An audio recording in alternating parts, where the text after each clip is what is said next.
Welcome to Tomorrow's People, the podcast brought to you by Personio and me, Perry Timms. Everything starts with people.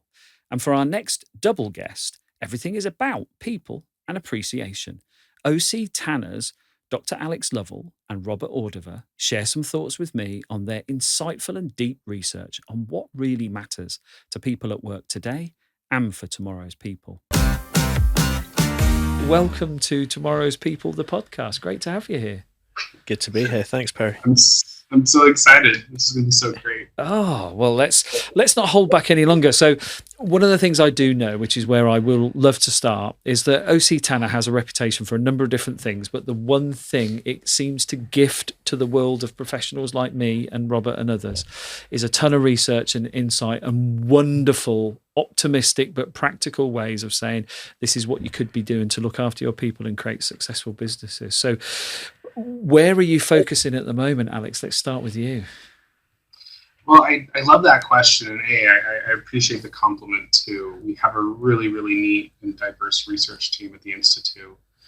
Our research has always been grounded from the employee's perspective, which is a little bit different from other research, right? Research is often top-down, very leadership perspective driven, and that's perfectly fine. I think that's great. But that employee voice is what's needed. And if you were to say, anything that we're focusing on, it's this idea of employee's voice. Yeah. And that has really come through in our research, in particular with the 2024 Global Culture Report, is the need to not just hear that employee's voice, but actually take tangible action as a result in a way that's seeable, in a way that is communicatable. I don't think that's a word. We'll go with it. It is now. That's one of the biggest things we're seeing. Yeah. And do you think, and Robert, you might be able to sort of add to this from the clients that you work with, do you think there is both an expectation, an urge and a recognition that we've heard about things for a long time, but we want to see some action, we want to make some tangible shifts and create a different sense of what work could be all about? Yeah, I think so. I think you and I were talking just before about the pandemic and in the immediate aftermath, we talked about, how has it changed us? But I think that change is still going. Yeah. I don't think we found a destination necessarily, but the emphasis on the workplace, on employee value proposition and what that does to tangible business results, to resilience through tough times, it's never been more important. So I do think it's key. I do think people are continuing that they are listening harder. Yeah. They're listening not because it's the right thing to do, which is perhaps what we had previously, but they're listening because they know it makes a difference to results. Yeah. It's moved beyond HR. Yeah. HR might be the antagonist, the innovator, but the whole of the board are listening. Yeah. And your reports are listening. Yeah. I think the work Alex and his team does is incredible. We listen millions of data points. Dr. Alex, you'll tell me better than me, but it's the research gets more and more in depth, and it's fantastic. Great. Yeah, I think this most recent report, we covered about 27 different countries, 45,000 employees and leaders, and then we also do quite a few interviews with HR. And if I could just add one other additional data point, it's that the one thing that has been so common across the world within HR is that we know we're on the brink of another shift, which is hard because we've just gone through so many different changes. It seems like year after year, the pace of change has just increasingly increased. It just feels like we're on kind of the precipice of another shift, and there's an uneasiness associated with that that it's higher stakes right now. The decisions we're about to make right now are a little bit more higher stakes than usual, but we're not quite sure what those stakes are yet. I think that will become even more apparent over the next few years. Great point.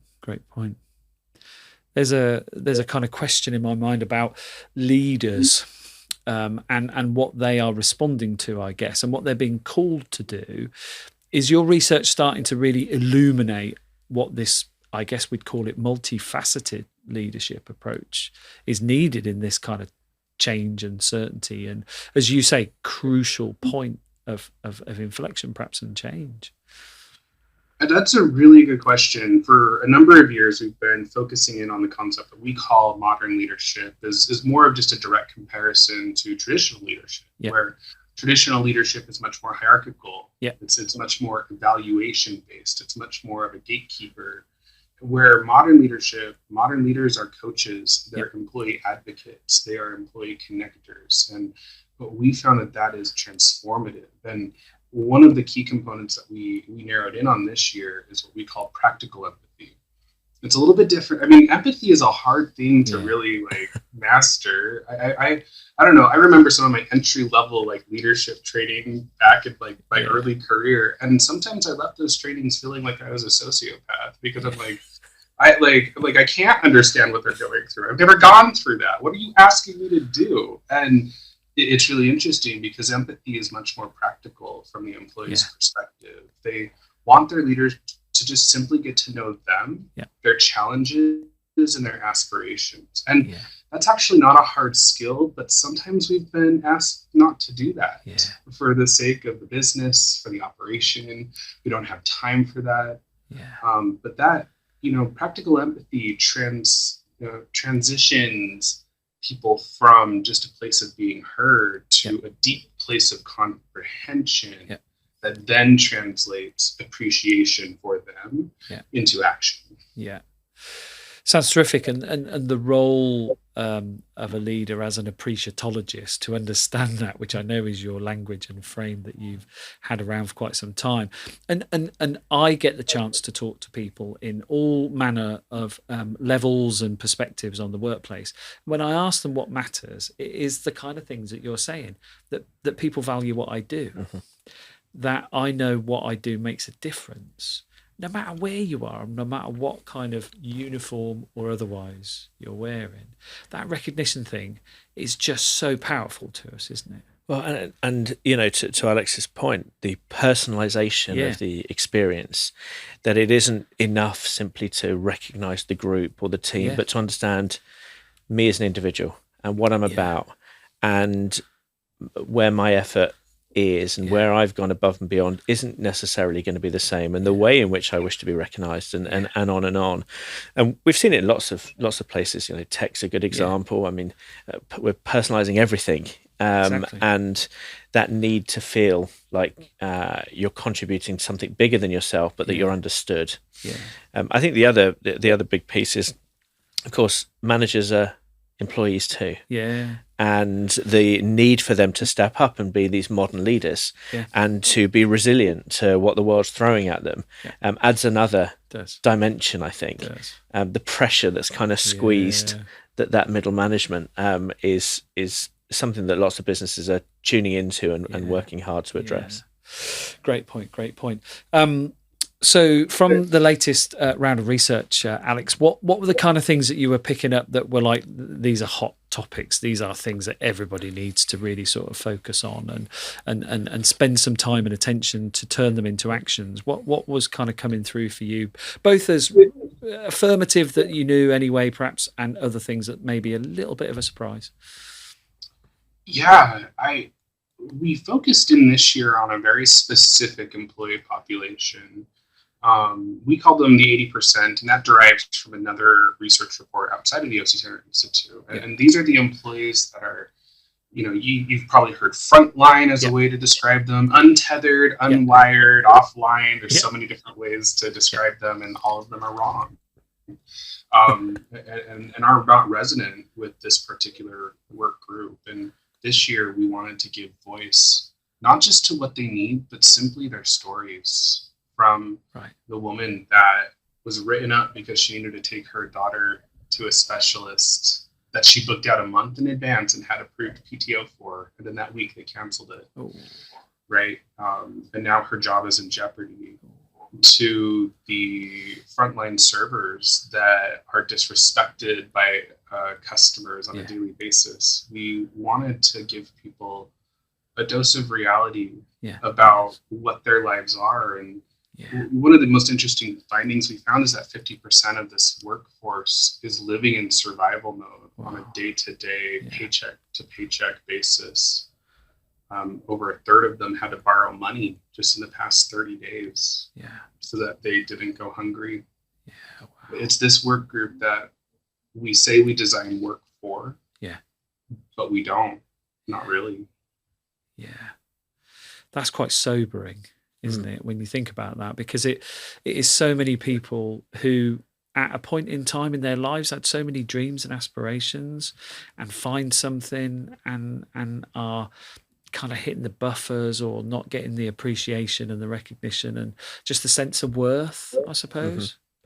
And, many of whom, and we see this conversation debate on social, don't we, a lot about, whether it's hybrid, whether it's remote, and we're doing so from the comforts of our desk-based roles, right? And, Alex's research goes much further than the UK and much further than London, but, it's quite clear that home working is a distinct advantage for the middle class, white, educated, and as HR have kind of put their efforts into designing what that looks like, there's the majority that never went home. One of the things that I find interesting in our workforce is we have a group of people that were frontline, were not able to work from home, and then there was everyone else, and trying to keep those two groups feeling connected. Actually, we talk a lot about how do we keep people that are remote more connected. Well, how about the people that aren't remote, keeping them connected with those that are in their spare rooms or sat at the kitchen table? There's sort of this, where are we putting our effort? Where are we putting our emphasis? And I'm looking forward to reading the research. I haven't seen the latest research, but the 80%. Is that what you said, Alex? We're calling it the 80%.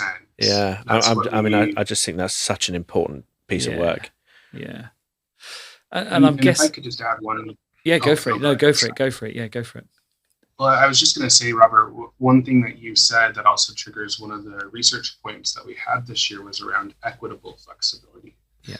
I think HR is kind of trained that equality is what we always have to do. I mean, and in some cases, right, like there are legal and risk-based, ramifications for lack of equality. That's why benefits packages look nearly the same for groups of employees. But what we found is that what a lot of people need is just equity. And for the 80%ers, they suffer no grand delusions that they're going to manufacture something from their living room.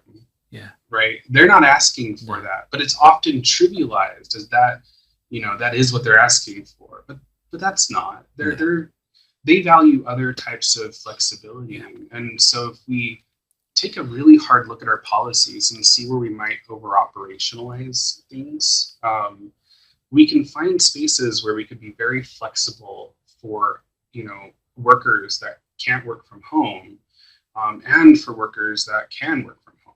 We can make things equitable, even if it doesn't look equal. Yeah.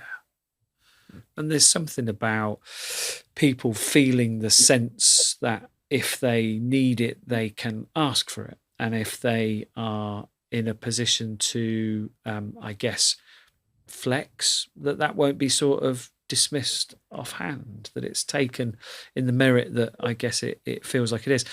So there is something different psychologically, isn't there, about people in different roles and their expectations and how they interact and what they feel they have the right to ask for and so on. And some of that comes down to the culture that seems to be the climate, the wraparound, the prevailing vibe, I suppose we'd say, in organisations. And I know your research pulls out some always interesting threads on culture. Are there any things that you're seeing thematically from the research that you've got now around culture, about where it's strong, where it's weak, where it's getting really powerful traction, that kind of thing, as a sort of sense of a lens to look at this from? There's quite a few things that come to mind, but I'll point to one component that was really strong this year, but has always been a key component, and that's that culture will happen either deliberately or by default. Yeah. Right. And, it's impossible for an HR leader, an HR practitioner, or even for senior leaders to deliberately attack every part of their culture, right? It's, we're humans. We're going to create social meaning out of everything. Yeah. And it's really hard to do that. But it's really about looking outside of just our core, money makers, our core profitability metrics, and say, okay, so what in our culture do we value? And it's okay if that doesn't even translate to the bottom line right this second. What do we value? What do we want to espouse? What do we want to deliberately bring forward? Yeah. And then when when people are deliberate and well-meaning, it's really interesting because business results almost always follow that deliberate action. Yeah, it's interesting. I think and this comes from the research maybe a couple of years ago, but the emphasis on micro experiences. Yep. So sometimes I think when we look at culture, we think about employee life cycle and the really big moments. But the lady who's refused time off to take her son to a special, it doesn't matter how good her onboarding was, right? It makes no difference how good her service award was. In that moment, that leader put their culture to one side. Maybe it was their culture, but let's assume, right? But put their values to one side. That gap between rhetoric and day-to-day actions. Not the big stuff. No. Not the end of year grand awards, but that moment where you're an employee that needs something personalized. And what that does to trust, to culture, you set the tone with every email, every conversation, every decision that you take. It all tweaks your culture, whether as Dr. Alex says, whether deliberately or otherwise. Yeah. And I guess if you're a manager listening to this and you're like, wow, so I've got to watch my every move. It's like, no, you've just got to sense what is the right thing to do here at this moment for this person with this issue.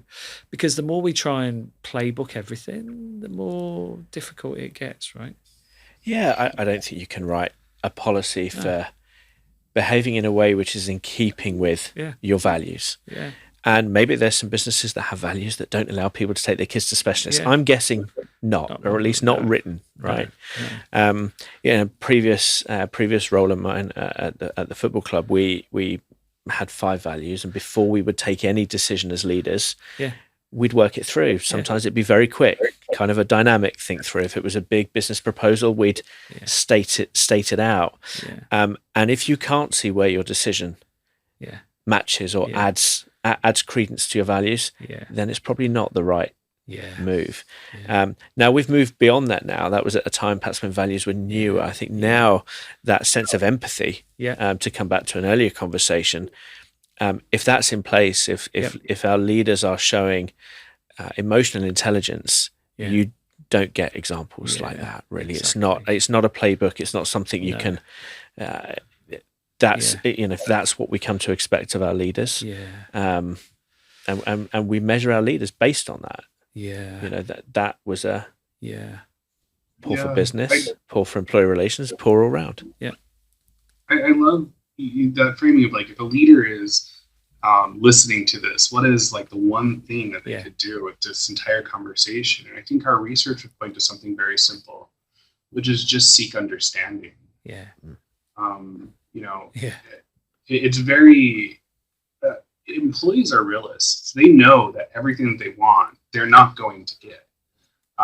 Right. But they that if they don't start from what they want, it won't move at all. And if leaders could just add something to their interruption, interrupt their thinking processes, so just be well, I just need to understand what's going on though.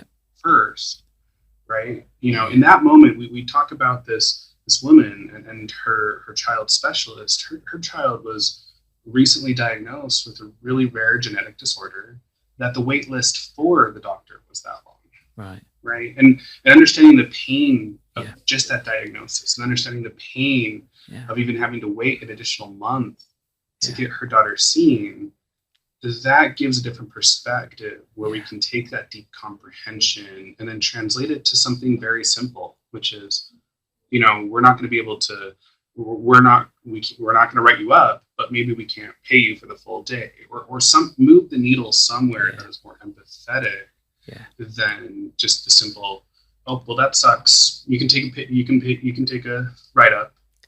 Yeah. I think the other thing that's kind of key for culture is everyone else that's seen that happen. Yeah. So in that immediate moment, the interaction between the leader and the employee, there's a loss of trust, but the impact on others around, what it tells them in terms of this is what our culture really is, or this is what I can expect if I'm in need, shifts it. Recognition is exactly the same, right? There's that moment where the person being recognized is in the spotlight, but actually the research tells us that the value to the leader providing the recognition, the value to those that are watching and seeing is even more powerful. And the same happens here, but unfortunately with a bad example. Right. There is a hot and cold take on it, and you're absolutely right. It goes beyond the one-to-one transaction, doesn't it? It's almost like there's a sonic ripple that comes from this. Yeah, people are watching, people are tuned in, others are empathetic even if the leader isn't. Others are emotionally intelligent even if the leader isn't. Really, really interesting point. I wanted to go back to something you talked about there, Dr. Alex, when you talked about deliberate and default, and whether there's things that you're seeing in the research where people are starting to go, so when I saw this happen, I could see we had the intent and I got behind it. It's almost like, how do we build momentum to create a culture that's positive and recognizable and all that kind of thing? Were there things that you were starting to spot there that created that sort of movement? I think so. We did a chapter this year on change, and that might sound really rote and ridiculous considering that we just live in a world of change now, right? It's like, ooh, why do we have to study this? And it was really interesting because we took the positive component of embracing change rather than fearing change. And organizations are very process focused when it comes to change. They're not people focused.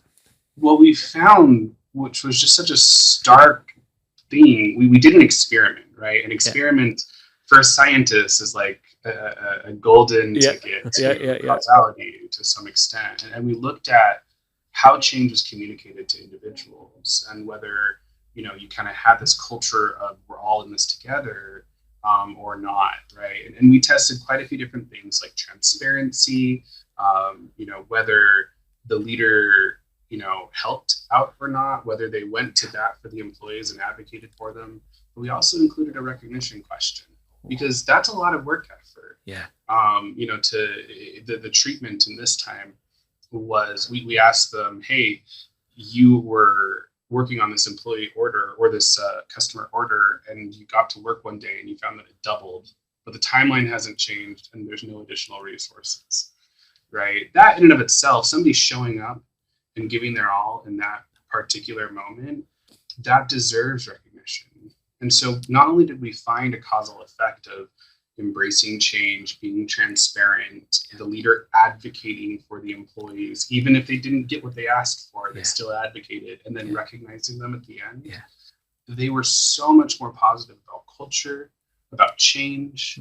They trusted their leader and improved leadership trust.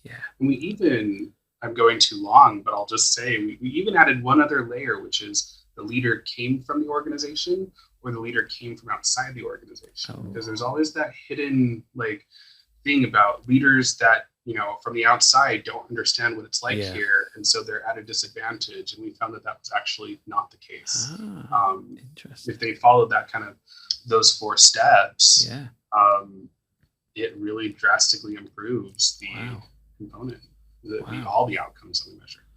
There was something you touched on there, I think, without even mentioning the words, about the speed of recognition, as in when something happens to when it's recognized. And what I'm hearing, I guess, is the shorter that gap is, the better it is, that the more instant the recognition is, the more people feel it. Is that true? Timeliness matters, right? And I think recognition we often reserve for right at the very end of something. And I would almost argue that that's improper too. Our research has shown that you can have little deliberate moments of recognition throughout a project. It doesn't even have to be monetary. We found that employees just appreciate that somebody was just like, hey, I saw that you stayed late on Friday, to really get this project moving. You didn't have to do that, So I just wanted to say thank you. I saw that. I really value that, and I really appreciate that. Nice. Yeah, I think that timeliness is interesting. I think about the pattern of recognition. I mean, in my own career journey and back in my retail days, we'd have a service award ceremony, and it'd be twice a year. And so some people would be recognized and they're already 6 months into the next year, right? There was nothing personal about it. There's something about that moment. Yeah. And when it's performance recognition, ideally the big impact is on those that have seen the work happening. Yeah. They're still feeling it. They're still tired from the extra effort, or they're still, their brains are still fresh from the idea that they've generated. There's something that's just very satisfying, I guess. Yeah. And that recognition isn't. No. Forgive me. I know it's complicated. I know we do a ton of research, but we've understood recognition since we were kids, right? The first step you took. Yeah. If no one congratulated you till a week later. Yeah, I know. But you don't take it again because it was easy. You take it again because you got a round of applause, right? Exactly.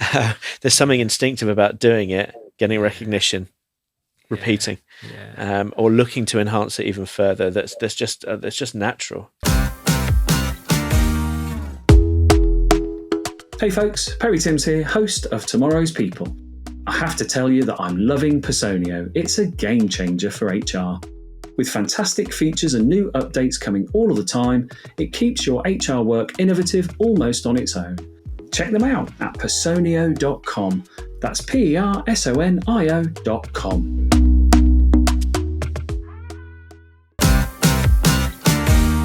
And I can imagine there are lots of emotions that come through in the research that you do where people are describing the impact it has and or should have and could have. Is that, again, a fair assumption that the research unravels a lot of that emotion?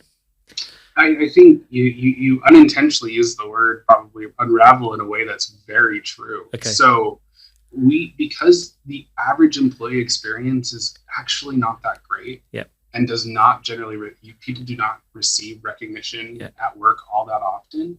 Just in general, our research has found that people have actually gaslit themselves into this narrative of, I don't need recognition. It's, I get paid and that's enough. I don't need that. And it's, there's a gendered component too. Men are much more likely to go into that realm. Wow.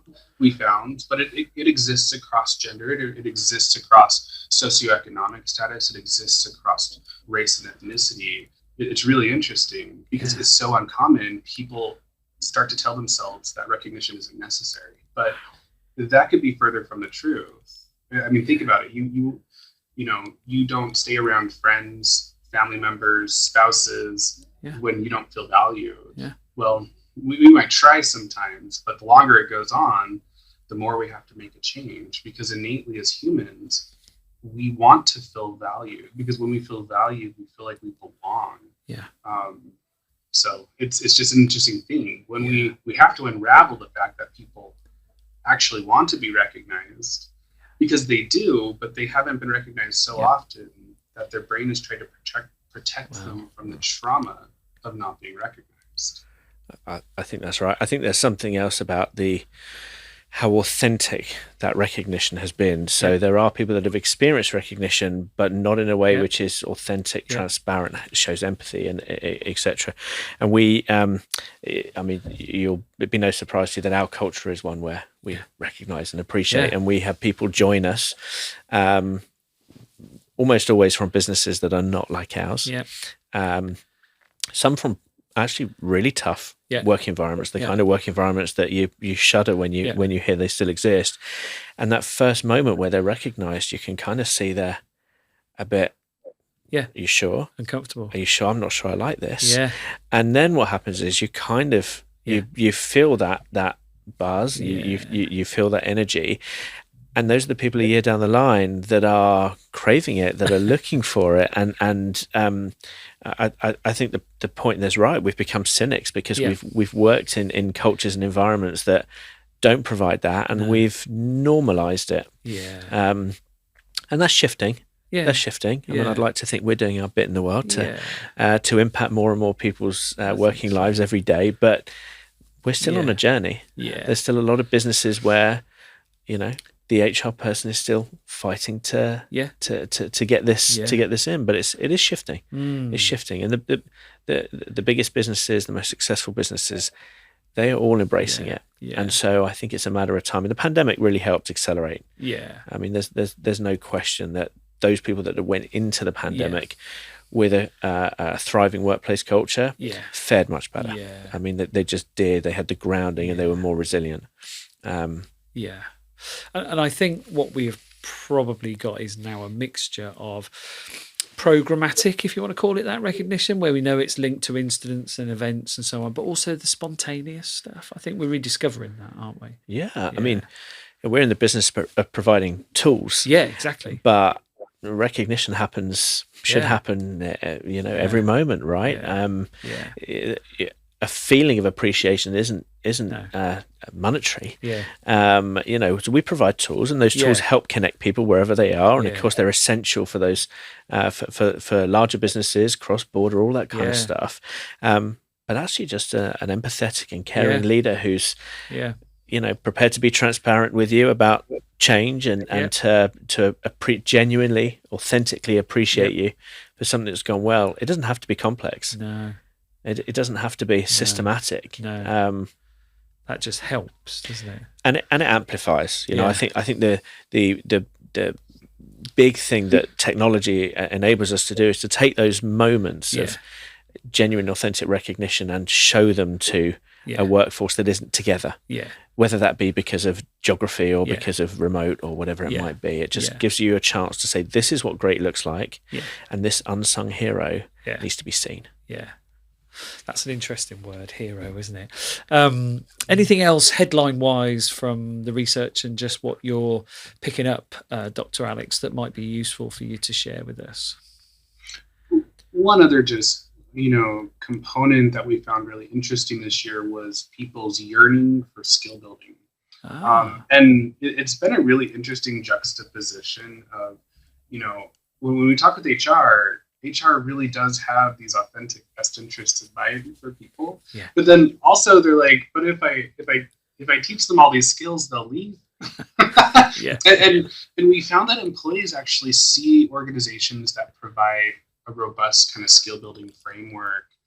They see that as a benefit. It's a very different type of benefit than people normally get. Like, you get some tuition reimbursement, or in the US, for example, or in other countries, you can get some sponsorship for internship programs, et cetera, right? You have those programs, but skill building was much more holistic. We wanted employees that wanted to be able to take classes on pottery. And literally, like, it's like, what does that have with the bottom line? And it's like, maybe nothing or maybe everything. Because when people feel fulfilled in their life holistically, they actually want to stay. And they want to, stay there, because fulfillment is such a rare feeling that we kind of grapple towards it whenever possible. So the skill building component, we like to frame it as choice within a framework, where you give people the autonomy and flexibility to choose their skill building opportunities to complement their role, but then also to learn other skills just as humans.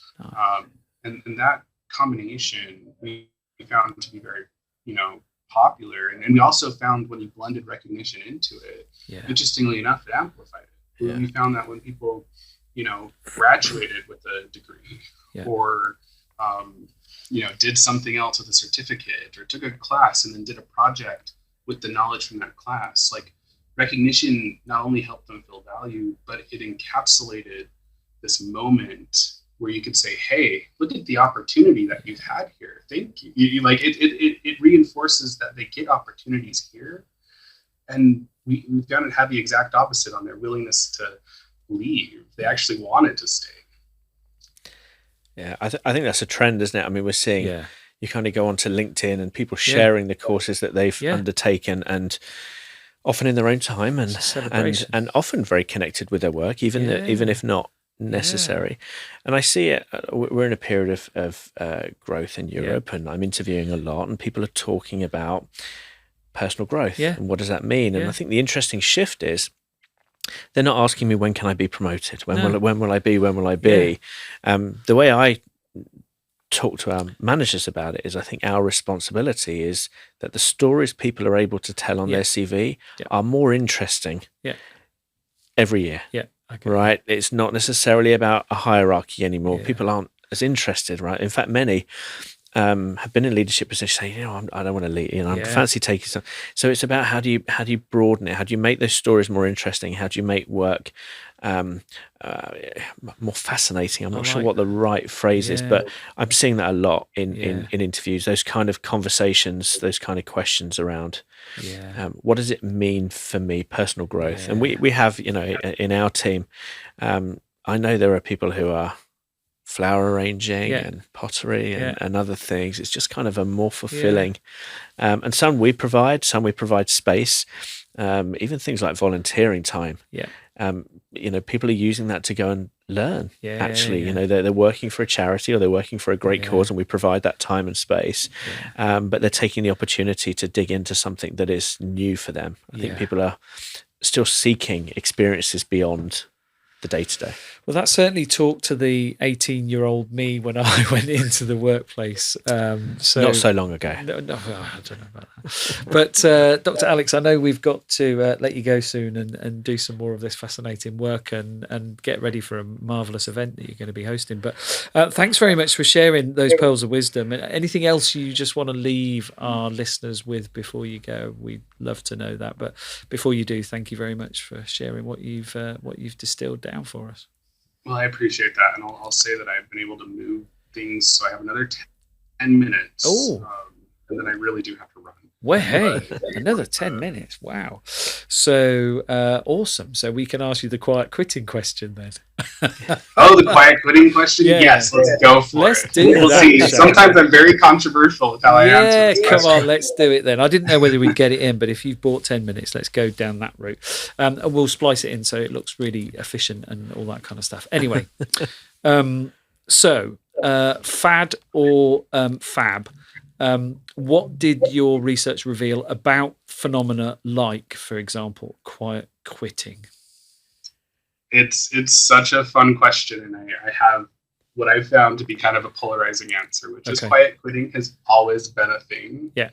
We just have a world right now where people can create movement out of a narrative and share that narrative in a very visual and relatable way, right? You can do that on TikTok or Facebook or Instagram or whatever, but quiet quitting is simply disengagement. Yeah. And disengagement has been around for a long time, where people just, and ask me about engagement sometime, and I'll tell you about my very controversial viewpoints about employee engagement and whether I really believe that's a thing or not. But regardless, quiet quitting is really just the lack of discretionary effort anymore.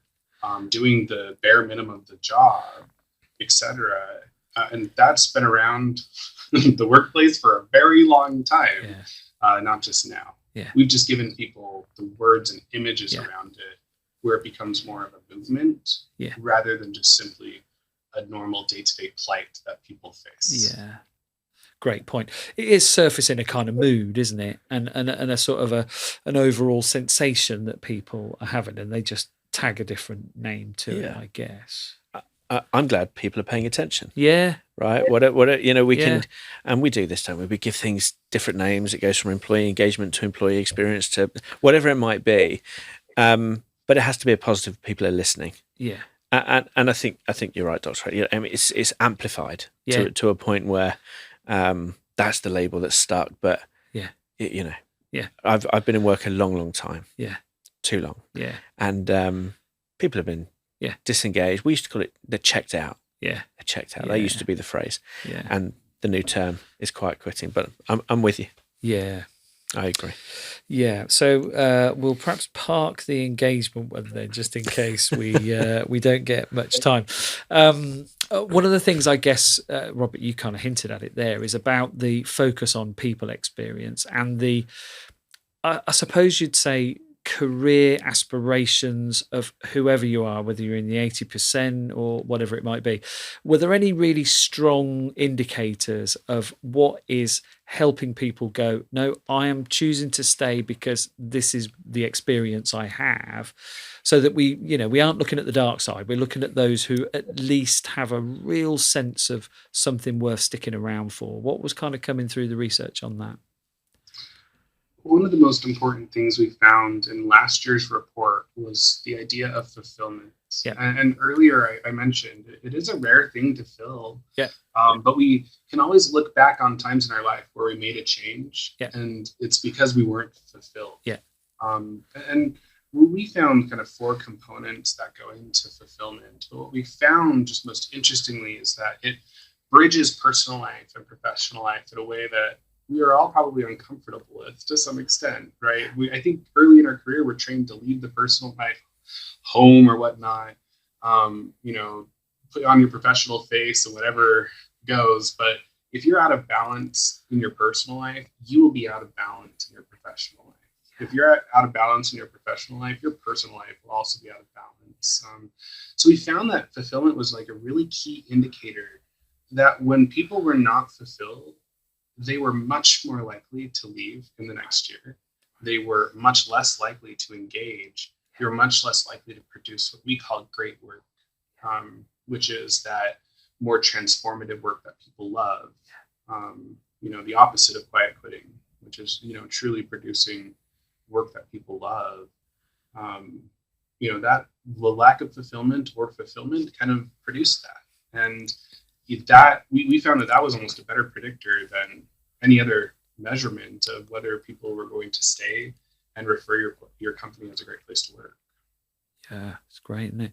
It's an interesting question to ask somebody and say, what does being fulfilled look like and mean to you? Because I think it comes back to what you said earlier on, Dr. Alex.